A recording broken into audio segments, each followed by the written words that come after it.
السلام علیکم ورحمۃ اللہ وبرکاتہ۔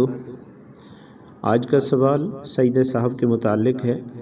جیسا کہ اس سے پہلے بھی سجدہ صاحب کے متعلق 2-3 سوال پہلے بھی ریکارڈ ہو چکے ہیں، جن کے لنک ڈسکرپشن میں موجود ہیں، وہاں سے آپ دیکھ سکتے ہیں۔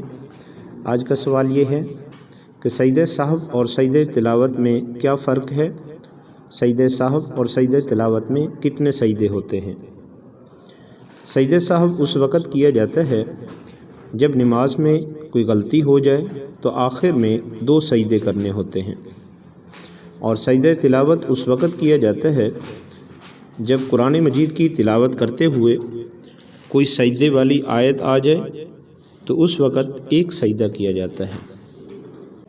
اگر ویڈیو اچھی لگی ہے تو سبسکرائب ضرور کر دیں، انشاءاللہ مزید مسائل سے مستفید ہوتے رہیں گے۔